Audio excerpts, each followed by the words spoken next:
of. But Kerry Bentivolio he was in the military, and he served 27 years, full and part-time, and he's a combat veteran. He was in Vietnam. He was in Iraq. I could go on and on. It's amazing. He's been well decorated and all that. So he knows disaster and prepping, and he's actually written the book on it. We're going to talk about a couple things. Could use some help here from Andy or Jeff if you can get this stuff. All right, this is really crazy stuff. You know how if you're an old car enthusiast, you meet another old car enthusiast, and all you do is talk all day about your car, right? Your cars. If you're a prepper, you talk about what's in your go bag. You really do. I met somebody tonight. He says, I have a go bag everywhere he goes. You know, ladies, you don't want a go bag that looks something like this, right? Sitting in your trunk or the back of your seat of your car, right? That's Army stuff. Yeah, well, it is. But it has everything I need in it in case I'm on the highway. I'm stuck in a snowstorm, ice storm, or, God forbid, EMP. Or they wipe out, where is that? Ford, Chrysler, General Motors, General Dynamics, Tank Automotive Command, right? That's all Bochum. Oh, an Air Force Base. They're not going to hit Detroit. They're going to hit Macomb County. And how many think that's a possibility these days? Oh my goodness. Yeah, well, hopefully we'll be wrong. And the nice part about being prepping is two things. One, it relieves a lot of stress. What do I do if? Oh, gee, I can't wait till that happens. No, you won't do that. But you're going to feel more comfortable. It's kind of like insurance. You hope you never have to use it, but if you do, it's there. And you're not going to freak out, right? All right, what's the next thing? Go bag, what's in it? Well, everything you need to put in your go bag is in my book. Hint, hint. Yeah, it's in there. And why would you have one? For a lot of reasons. How long do you think it would take me? I live in Milford. I'm not telling you where, but in Milford. And if I'm in Troy, at the other end of my former district, and something happens and I got to walk home, how long do you think it would take me to walk from, Ryan, or is it Ryan Road? What's the end of Troy? DeQuinder to Kensington Park. How long would it take me? 3 hours. A week. It'll take me a long time. You know, the older I get, the longer it's going to take, right? All right. So, but ladies, are you going to grab your purse? That's it? You're going to walk, and it's going to take you all day to get there if you're, my age, right? Or even a little younger, or a lot younger. You could, so in the get out of town pack, thank you, I have everything you need for 3 days. Mountain House, you go to Walmart's or Myers 50 Acres and you buy those 25-year meals. They don't expire until 2050. Three meals, a canteen or water bottles, first aid kit. What else is in there? Flashlight, compass, because your navigation may be gone. A map, right? You got to have a paper. How many remember paper map? Try and buy one these days. You can't. They're hard to find. Huh? AAA. Well, I'm not a member of AAA, so. Well, it might be worth it to join for a year. Do you work for AAA? No. Oh, okay. That's where I got my maps. Can you get me some? I don't want to join AAA. Sorry. My wife does that stuff anyway. For a free book, I'll get them for you. Oh. There you go. Might be able to barter. Okay. These are bartering skills. That's it. Bartering skills. Okay. So now this for me, because I drive up north a lot.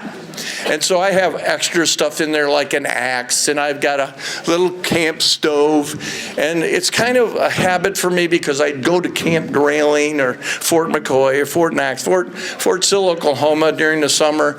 And I'd always have my pack with me. So no matter where I was in the world, in fact, I did three tours with the 101 Royal Artillery. And we were we were in some really far off places. And I would always be comfortable. I have coffee, water. I didn't panic because I was ready for anything they wanted to throw at me. Is that important? Do you think you should be? Ladies, instead of that purse, get a fancy backpack, put some stuff in it, throw it in your trunk and forget about it. And if something does happen, you're going to go, oh yeah. And you're going to put that backpack on because that's a lot easier than carrying, it doesn't have to be heavy, than carrying that purse, right? Throw the purse back there. You're good. You're good. Okay, any questions about that? It's all in the book, what to put in it, right? It's all in the book. All right, next thing. Okay, worst case scenario, and that's what us preppers like to talk about, worst case scenario.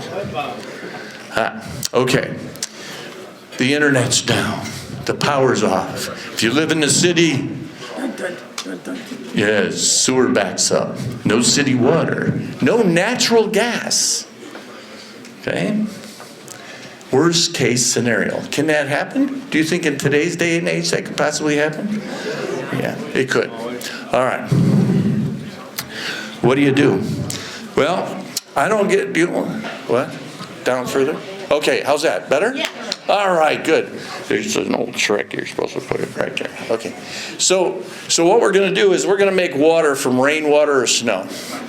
Or get that water that's in your hot water heater that you normally drain to get the sand out if you live in the country like me. I don't have to worry. All I got to do is run my well for about an hour, and it gives me 300 gallons of water in a storage tank. I have a septic field, so I don't rely on city water or city sewage. Nothing's going to back up. But I got to have a power supply to run a sump pump, right? And a refrigerator because I want my food to last. All right, but the water is the key. What do we do? You ready? All right.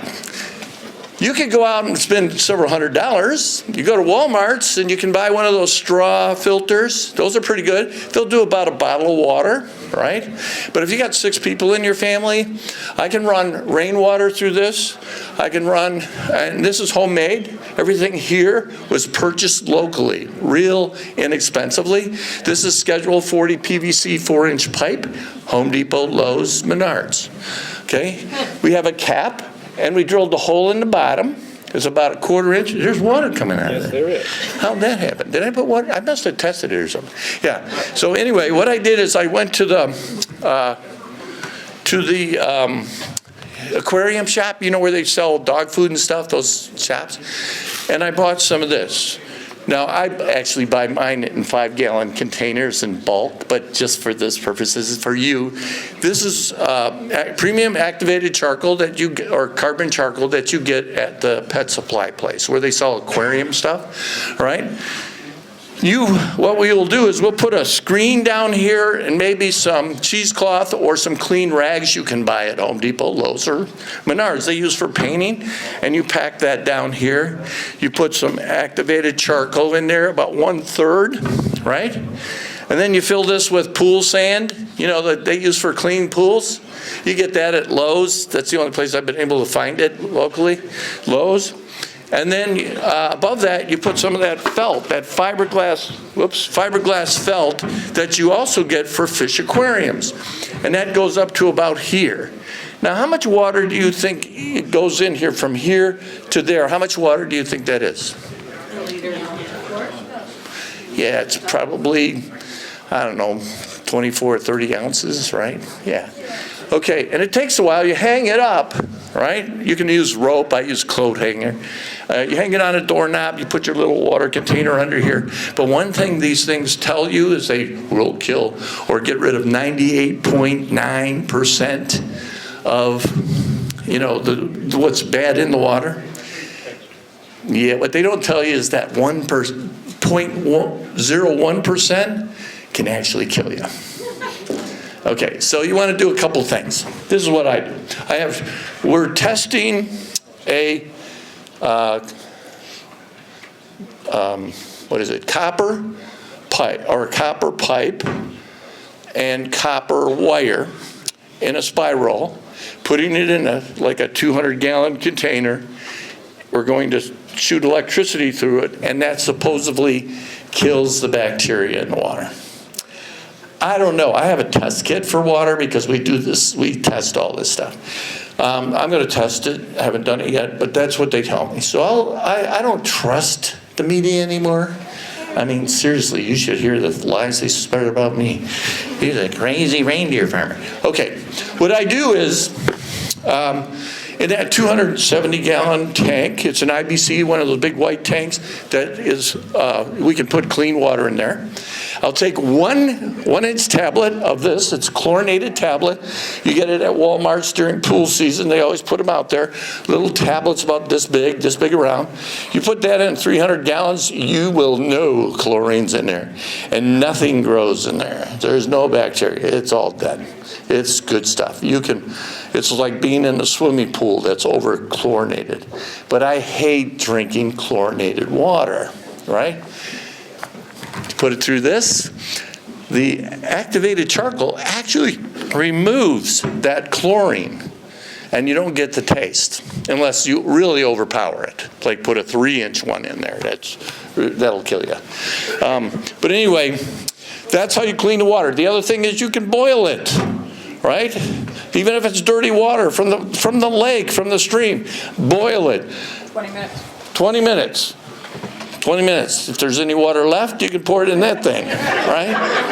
Right? You can pour it in that thing.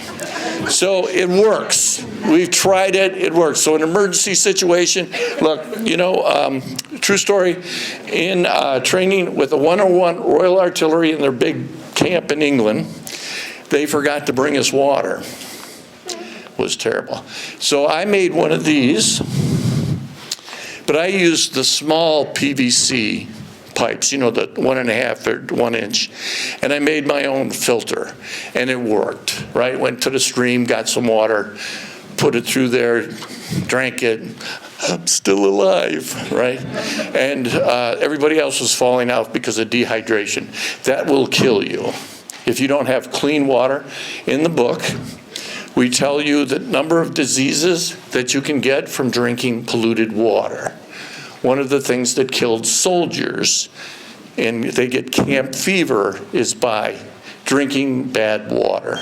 They'll go put the toilets upstream and drink the water, right, coming downstream, right? You don't want to do that. So you have to be very careful.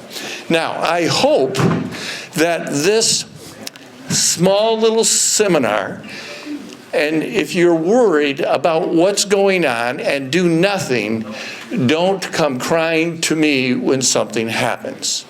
I will tell you with all my heart, looking at those people in Washington right now, they're egomaniac narcissists. They're not interested in you. They just want to get reelected. Trust me. They will spend up to $4.3 million to take that seat and be there to satisfy their egos. Do you think they're really concerned about you? All right. I am not. I am very patriotic. I love my country. I just don't like the government anymore. I hardly ever did. Thank you.